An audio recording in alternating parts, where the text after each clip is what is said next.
Most people might not remember where they were on a given day 11 years ago, but I do.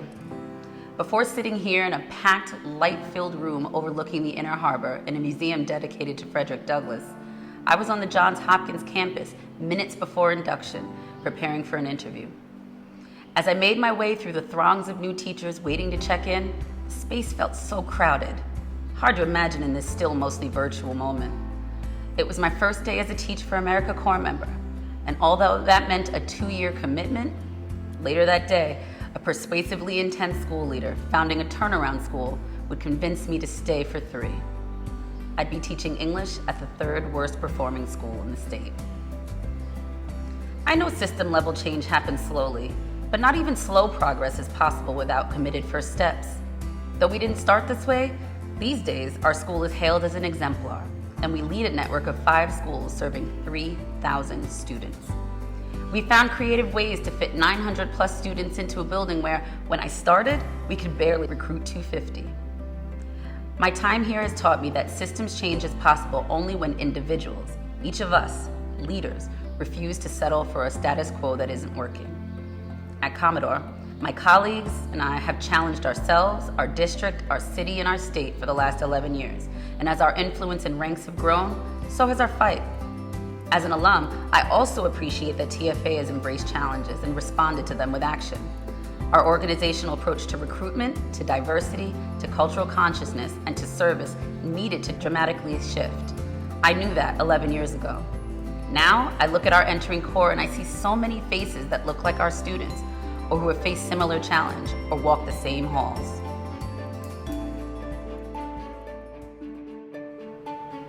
I remember that day because I was sitting there too, several years before I would become a civil rights lawyer.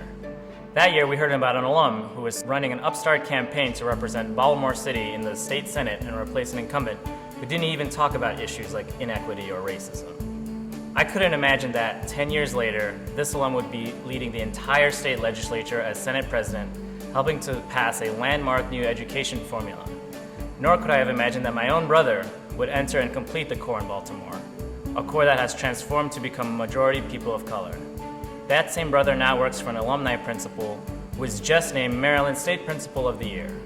These are just a few examples of the 1,200 alums in this city working with the same commitment from different vantage points to dismantle racist systems. Not just my brother and his principal or the state senate president, but a city council member, state delegates, teachers, district and nonprofit leaders, open society fellows, and social entrepreneurs.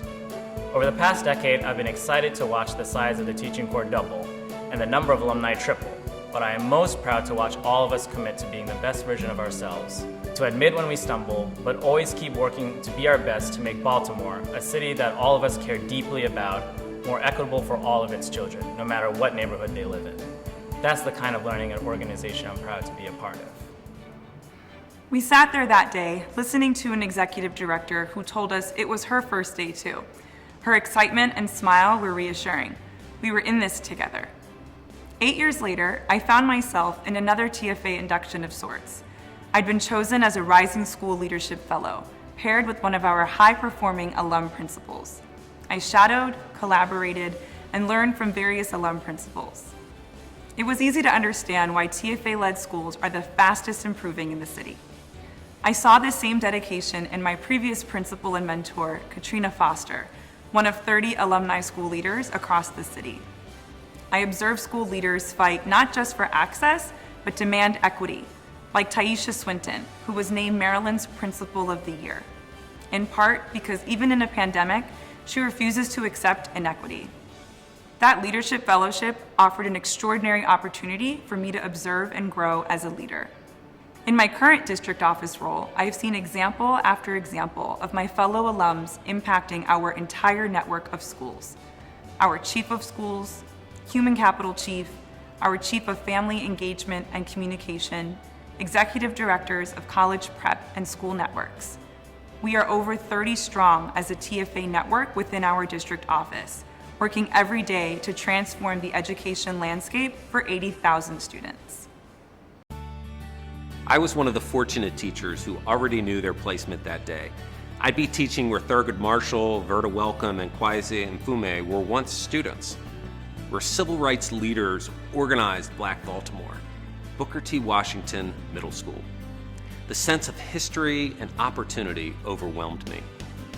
Little did I know I'd just met my future wife, who was slated to teach English just down the hall. And later at a dinner party, a dynamic woman from New York, Jamie Casimir, walked in talking about a job offer she just accepted at a new turnaround school, Commodore John Rogers. I couldn't have imagined that I'd join Jamie in just a few years at Commodore, that together she and I would coach a team of amazing young men who'd surpass Roland Park to win the Baltimore City Lacrosse Championship, and that we'd be a part of one of the nation's most promising school improvement efforts. This work led me back to UMBC, fulfilling a dream to work for my mentor, Dr. Freeman Rabowski. I'm proud of our efforts to build a pipeline of Baltimore STEM teachers through our Sherman Scholars Program, and that our partnering with Lakeland Elementary Middle School has led to the most significant growth in math achievement across Baltimore over the past 5 years. While I envisioned being here in Baltimore a decade later, I didn't quite understand the deep personal work it required, or how I'd grow by aspiring to be an anti-racist educator in Baltimore. On that first day, I couldn't have imagined what the next 11 years would be. And if I'd written it down, it would have been a forgettable fiction. But my actual story, how I would help to lead my school and network, how the people who sat beside me would impact Baltimore and its children, and how the students that would sit in front of me would change me and be changed by me for the better, is the stuff that fills pages. What I didn't know then, but I know now, is just how urgently all of us are needed to partner with marginalized communities in Baltimore and beyond. I'll be forever grateful to Teach for America for giving me the tools to begin my lifelong journey to do so. I'm grateful for the many opportunities TFA has provided me over the past decade. When I look back at that version of me from 2010 and reflect on how much I've grown, I'm proud of the leader I have become. A leader who realizes there is more than one way to lead inside and outside of the schoolhouse. If I could go back to that seat now, I'd emphasize that this work is more than making a difference through great lessons or even strong individual relationships. Instead, our actions in our personal and professional lives shape the future of this place. I am proud to call Baltimore home.